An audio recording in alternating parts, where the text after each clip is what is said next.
Target হাইজ করে সবাইকে স্বাগত। চলছে কোয়ান্টিটিভ অ্যাপটিটিউডের সমাধান পর্ব। আর এস আগরওয়ালের এই বইয়ের প্রথম থেকে শেষ পর্যন্ত সমাধান চলছে, সমস্ত চ্যাপ্টারের সমাধান নিয়ে এই সিরিজ। তাই এখনো পর্যন্ত যারা এই চ্যানেলকে সাবস্ক্রাইব করনি তারা সাবস্ক্রাইব করে নাও এবং সঙ্গে বেল আইকনটি প্রেস করতে ভুলো না। তো সিরিজ যেমন চলছে তেমনি চলবে। এখানে আজকে আমরা আলোচনা করব সরল সুদ নিয়ে। এর আগে কয়েকটি পার্ট হয়ে গেছে। আজকের পার্টে আমরা 43 থেকে তার পরবর্তী অঙ্কগুলো করব। তো শুরু করা যাক আজকের পর্ব। আজকের পর্বের প্রথম যে অঙ্ক তোমরা দেখতে পাচ্ছ 43 দাগের অঙ্ক। তো চ্যাপ্টার 22 সরল সুদ, কোশ্চেন নাম্বার 43। এটা কি বলেছে? একটি নির্দিষ্ট পরিমাণে আসল সরল সুদের হারে 5 বছরে 5200 টাকা হয় এবং 7 বছরে 5680 টাকা হয়। বার্ষিক সুদের হার হলো কত হবে? এই অঙ্ক আগের দিনের যে ভিডিও তোমরা দেখেছো তাতেও এই ধরনের একটা দুটো অঙ্ক করা হয়েছিল। আশা করি এই সম্পর্কে ক্লিয়ার ধারণা হয়েছে। যারা এখনো পর্যন্ত আগের ভিডিওগুলো দেখোনি, আগের পর্বের যে এই চ্যাপ্টারের এই সরল সুদ চ্যাপ্টারের যে ভিডিওগুলো হয়ে গেছে, আশা করি তোমরা সবাই দেখে নিয়েছো। যারা দেখোনি তারা তাড়াতাড়ি দেখে নাও, তাতে করে পরবর্তী অঙ্কগুলো করতে সুবিধা হবে। এবং যত এগোবে তত দেখবে যে একটু পরপর ধীরে ধীরে অঙ্কগুলো একটু আগের তুলনায় অন্যরকম হচ্ছে। তো সেক্ষেত্রে এবং এখানে গুরুত্বপূর্ণ জিনিস হচ্ছে কি, প্রথম থেকে শেষ পর্যন্ত প্রত্যেকটা অঙ্ক কিন্তু খুবই ইম্পর্টেন্ট। তো আজকের যে প্রথম অঙ্কটা, এই প্রথম অঙ্কে যেটা বলেছে যে দুটো সুদ দেওয়া আছে, সময় দুটো আলাদা। একটা তাহলে সুদের হার এখানে বলা নেই, নির্দিষ্ট পরিমাণের সুদের হার বলা আছে। দুটোর ক্ষেত্রে একই পরিমাণের সুদের হার হবে। তো সেই ক্ষেত্রে আমরা এই ক্ষেত্রে 2 বছরের সুদের হার, একটা 5 বছরের ক্ষেত্রে আর একটা 7 বছরের ক্ষেত্রে। তাহলে 2 বছরের সুদের হার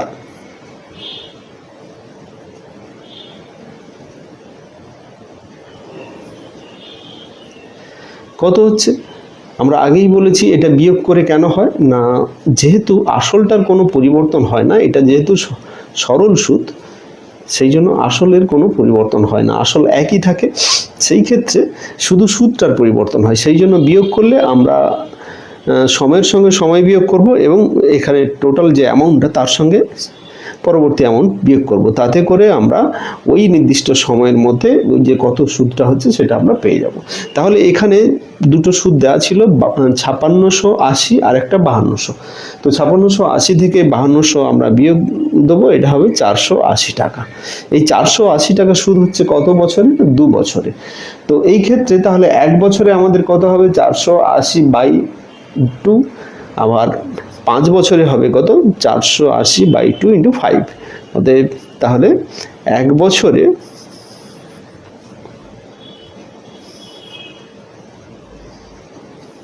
সুদের হার 240 টাকা। তাহলে 5 বছরের সুদের হার কত হবে? না, 240 × 5। তাহলে 5 × 4 = 20, একটা শূন্য, 2 হাতে 5 × 10 1200 টাকা। তাহলে 1200 টাকা পেলাম 5 বছরের সুদ। কিন্তু 5 বছরের সুদে আসলে যেটা ছিল আমাদের কত ছিল? 5200 টাকা। তাহলে আসলটা কত হবে? অতএব আসল সমান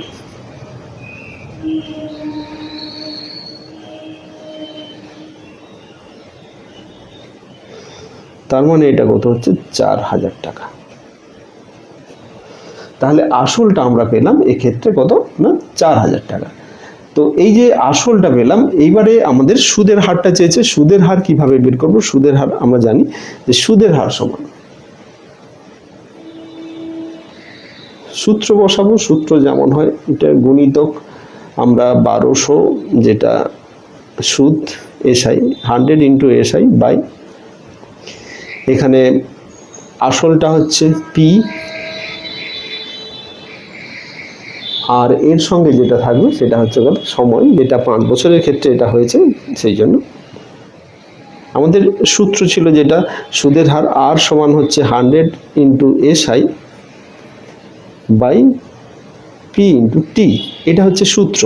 সূত্র আশা করি আর লেখার দরকার হবে না, তোমরা সবাই জানো সূত্রগুলো। এই সূত্রগুলো বারবার করা হয়েছে, না জানলে এই সূত্রগুলোকে অঙ্কে অ্যাপ্লাই করে বারবার প্র্যাকটিস করো। এখানে আর একটা শূন্য কেটে যাবে, 5 2 10, আচ্ছা 4 3 12, তাহলে আমরা যেটা পাচ্ছি 6%। তাহলে 6% হবে আমাদের উত্তর। ডির দাগের অপশনটা কারেক্ট অপশন, 6% হবে উত্তর। আশা করি বুঝতে অসুবিধা হলো না। এরপর চলে যাব নেক্সট অঙ্কে। নেক্সট অঙ্ক 44-এর দাগের অঙ্ক। কোনো আসল 2 বছরে 20,925 টাকা এবং 5 বছরে 24,412.50 টাকা হয়, সুদের হার এবং আসল নির্ণয় করো। এখানে দুটো বের করতে বলেছে, 2 বছর এবং 5 বছরে কোনো আসল, একটা নির্দিষ্ট পরিমাণে আসল, সেটা হচ্ছে কি একটা সুদে আসলে টোটাল অ্যামাউন্টটা কত হয় সেটা দেওয়া আছে। ঘুরে ফিরে একই রকমের, এখানে বিশেষ আলাদা কিছু নেই। এই দুটো যদি আমি বিয়োগ করি, 5 বছর আর 3 বছর, এই 2 বছর মানে হচ্ছে 3 বছর। এই 3 বছরে সুদ যেটা আমরা পাবো, কেন সুদ পাবো সেটা আগের অঙ্কে বলেছি, বারবার বলার কোনো প্রয়োজন নেই। এক্ষেত্রে 5 বছরে যেটা সেটা আগে লিখলাম, মাইনাস এটা। এবারে এটাকে বিয়োগ করব। এখানে যদি 3 বছরের যে সুদ, সরল সুদটা যেটা, সেটা আমরা এখান থেকে পেয়ে যাব।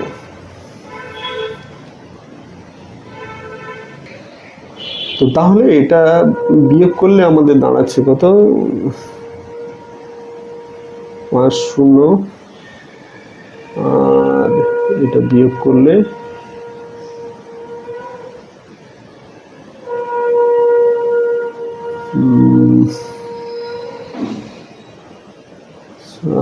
3। আচ্ছা, এই টাকাটা হচ্ছে এটা দশমিক নয়, এখানে এটা দশমিক। তো এই ক্ষেত্রে আমাদের এটা হচ্ছে 3 বছরের সুদ। এইবারে আমাদের 1 বছরের সুদ ওখান থেকে পাবো। 1 বছরের সুদ কত হচ্ছে কি 3 দিয়ে ভাগ করব, যেটা হবে এটা থেকে যদি আমি 2 বছরের সুদ বের করে দিই, 3 দিয়ে ভাগ করলে 1 বছরের সুদ যত টাকা হচ্ছে। এবারে আমরা 2 বছরের সুদ বের করব। কেন 2 বছরের সুদ বের করব? প্রথমে 2 বছরের ক্যালকুলেশনটা দেওয়া আছে, পরিমাণটা দেওয়া আছে, সেই জন্য ওখান থেকে আমরা আসল পেয়ে যাব। তো এখানে তাহলে 2 দিয়ে গুণ হবে, 1 বছর থেকে যেহেতু 2 বছর বেশি, সেক্ষেত্রে এখানে গুণ হবে। তো এইটা কাটাকুটি করব, 3 1 3, 3 1 3, 6 3 18, 3 2 6, 15, 5 3 15। এটা শূন্য দিতে পারি, নাও দিতে পারি, অসুবিধা নেই। এটাকে যদি আমি 2 দিয়ে গুণ করি, এটা দাঁড়াবে 4 1 5 হয়ে যাবে। এটা 6 2 12, 2 1 হাতে 22 23। তাহলে আমরা যেটা পেলাম এক্ষেত্রে সেটা হচ্ছে কত, 2325 টাকা। 2325 টাকা হচ্ছে 2 বছরের সরল সুদ। এবারে 2 বছরের সরল সুদ এবং এখানে 2 বছরের সুদে আসলে দেওয়া আছে, তাহলে অতএব আসল সমান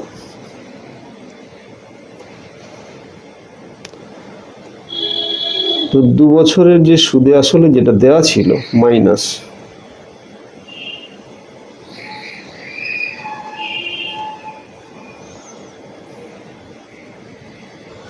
তো এইবারে এখান থেকে আমরা বিয়োগ করব। এখান থেকে যদি বিয়োগ করি তাহলে কি দাঁড়াচ্ছে, এটা 0 0, তো এটা 9 9 মানে 6 হবে, আর এখানে 18, তাহলে 18,600 টাকা। এটা হচ্ছে আসল। এবারে আমরা সুদের হার চেয়েছে, এখানে সুদের হার এবং আসল, আসলে তো পেয়ে গেলাম। আসল এখানে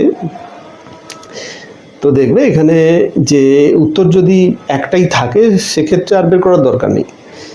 দুটো আলাদা আলাদা করে যে বের করতে হবে সবসময় এমনটা নয়। যখন দুটো উত্তর চাইবে, একটা উত্তর যদি মিলে যায়, অন্য কারোর সঙ্গে যদি ম্যাচ না করে, তাহলে কিন্তু ওটাই অ্যান্সার করে দেবে, বাকিটা দেখার দরকার নেই, সময় নষ্ট। কিন্তু এক্ষেত্রে যেহেতু অঙ্কটা করছি আমি, কিভাবে করতে হবে সেগুলো বলছি, তো সেক্ষেত্রে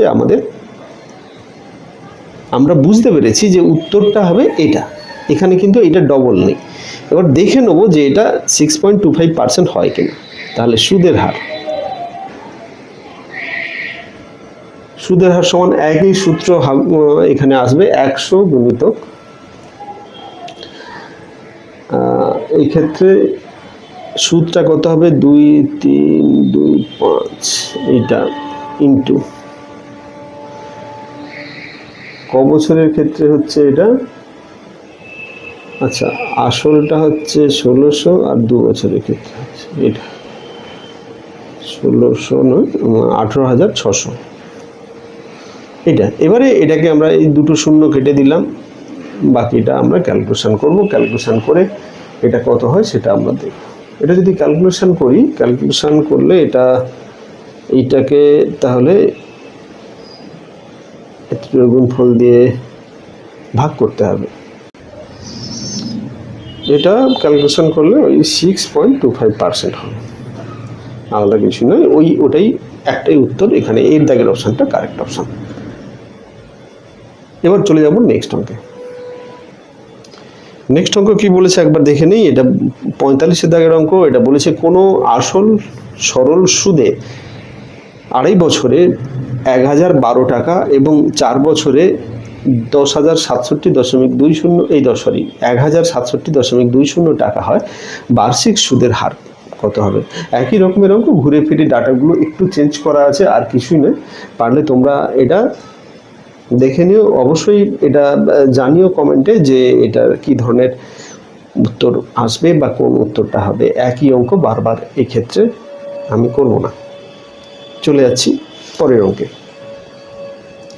পরের অঙ্কটা কি বলেছে দেখে নিই। কোনো আসল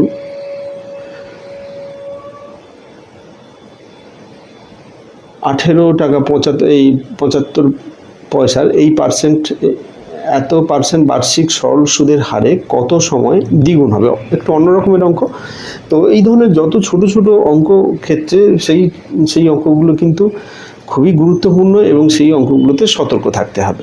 বেশি বড় অঙ্ক মানে বেশি ডাটা দেওয়া, সেখানে অনেকটা সহজ হয়, ডাটাগুলো যদি কালেক্ট করা যায় সহজে অঙ্কটা করা যায়। কিন্তু ছোট অঙ্কর ক্ষেত্রে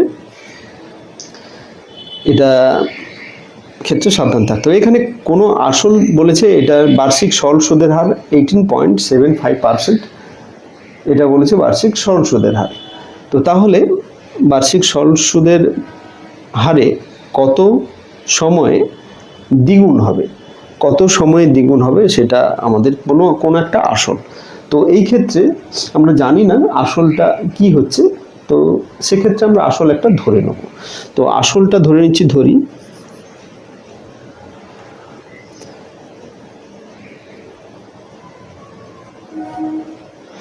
আসল সমান x টাকা। এবারে x টাকা যদি আসল হয়, এবারে বলছে সরল সুদের হারে, তাহলে সুদে আসলে হবে কত?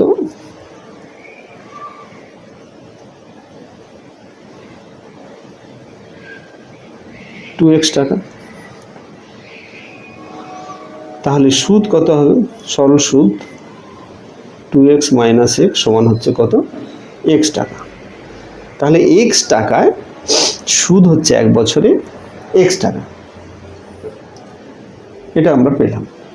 তো এবারে সময়টা আমাদের বের করতে হবে। সময়টা কি বলেছে? সময় সমান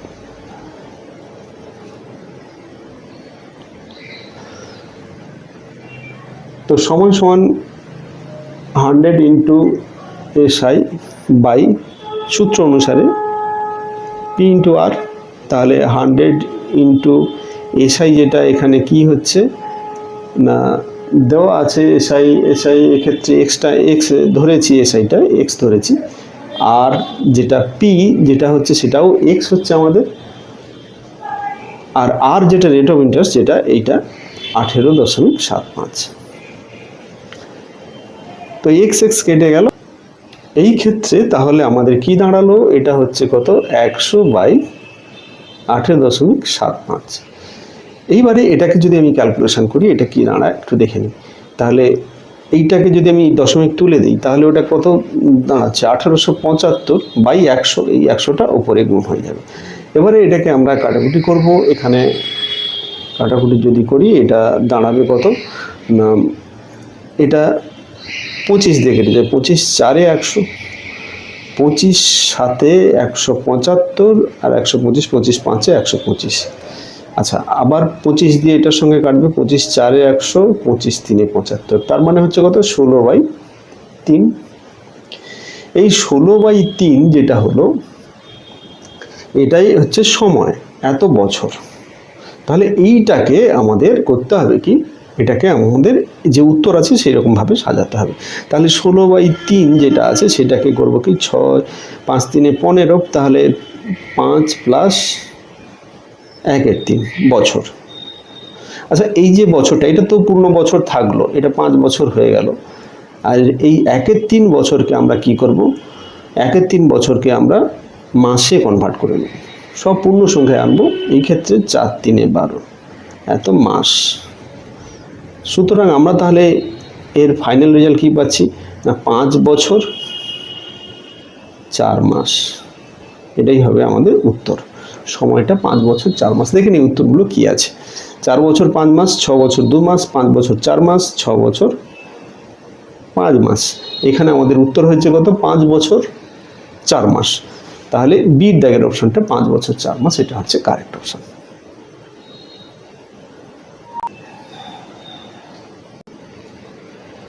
নেক্সট অঙ্ক, কোনো আসল কত বার্ষিক সরল সুদের হারে 12 বছরে দ্বিগুণ হবে।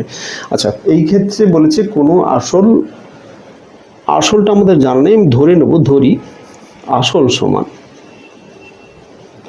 সমান x টাকা। তাহলে সুদে মূলে মানে অ্যামাউন্টটা যেটা সুদে আসলে কত হচ্ছে, দ্বিগুণ হচ্ছে। সুদে আসলে হচ্ছে 2x টাকা। তার মানে এই ক্ষেত্রে আমরা সুদ বলবো কত হচ্ছে, 2x - x = x টাকা। তাহলে সুদ আমরা পেয়ে গেলাম, আসল পেয়ে গেলাম। সুদ যত, আসল তত। এখানে বার্ষিক সরল সুদের হারে 12 বছরে দ্বিগুণ হয় বলেছে, সময়টা তাহলে 12 বছর। আর কিছুই দেওয়া নেই, সেক্ষেত্রে এই ডাটাগুলি যথেষ্ট এর উত্তর বের করার জন্য। সুদের হার আমাদের বের করতে হবে। তাহলে সুদের হার, অতএব সুদের হার সমান, এই সূত্র আমরা জানি যে সুদের হার সমান হচ্ছে 100 × SI/P × T। তাহলে 100 SI সরল সুদ হচ্ছে কত, এই x, তারপরে PT আসল ইন্টু সময়টা এখানে 12 বছর। তাহলে এটা কেটে গেল। এই 100-কে 12 দিয়ে আমরা ভাগ করব। এমনি যদি একটা ভাগ করে দিই, তাহলে এখানে যদি 4 দিয়ে ভাগ করি, এটা 25 আর এটা 4 3-এ 12, তাহলে 25/3। এইটা হচ্ছে এত পার্সেন্ট, এটা সুদের হার। একে আমি চেঞ্জ করব, 8 3-এ 24 পূর্ণ 1/3%।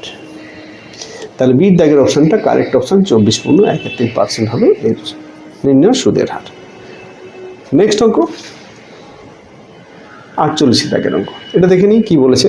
কোনো আসল কত বার্ষিক সরল সুদের হারে 15 বছরে 4 গুণ হবে। এখানে এই 4 গুণের পরিমাণ দিয়েছে। অঙ্কটা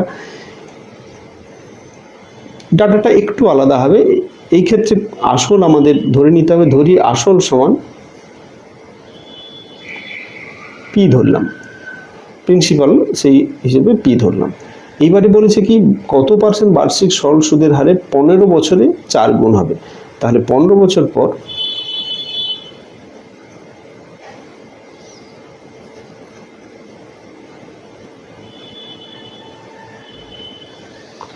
সুদে আসলে 4P।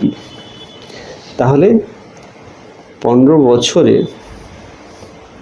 মোট সরল সুদ, এত ভাষা দরকার নেই, জাস্ট বোঝার জন্য এগুলো লিখে দিচ্ছি, যাতে করে কোনোভাবে বুঝতে না অসুবিধা হয়।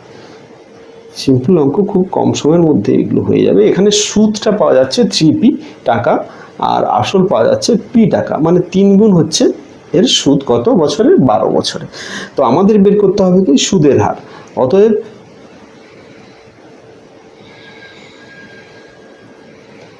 নির্ণেয় সুদের হার।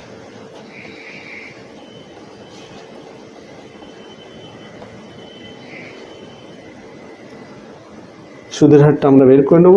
এখানে সিম্পল জিনিস, এমনি সুদের হারের সূত্র 100 × SI বাই এখানে P × T। তাহলে 100 এসআই হচ্ছে 3p, আর পি তো প্রিন্সিপাল আছেই। আর এই ক্ষেত্রে টাইমটা যেটা দেওয়া আছে 15 বছর, তাহলে এখানে 15 পিপি কেটে গেল, 5 3 15, 20 5 100, তাহলে 20%। এখানে 20% হচ্ছে আমাদের সুদের হার। তাহলে আমাদের সুদের হার বের করতে বলছে, এই সুদের হারের পরিমাণ হবে 20%। আশা করি বুঝতে অসুবিধা হয়নি। তো এই ধরনের অঙ্কগুলো কিন্তু বারবার পরীক্ষায় আসে, তোমরা সেই জন্য ভালো করে দেখে রাখো। অবশ্যই এই অঙ্কগুলো খুবই গুরুত্বপূর্ণ অঙ্ক, এবং এখানে 45 দাগের অঙ্কটা অবশ্যই তোমরা নিজে প্র্যাকটিস করবে। প্র্যাকটিস করে কমেন্টে জানিও তোমাদের উত্তর কত হলো, না করতে না পারলেও সেটা জানিও। যারা যারা এই চ্যানেলের সঙ্গে আছো তাদেরকে অসংখ্য ধন্যবাদ। যারা যারা এখনো পর্যন্ত সাবস্ক্রাইব করোনি তাড়াতাড়ি সাবস্ক্রাইব করে নাও। আজকে এই পর্যন্তই, পরবর্তী ভিডিওতে আবার দেখা।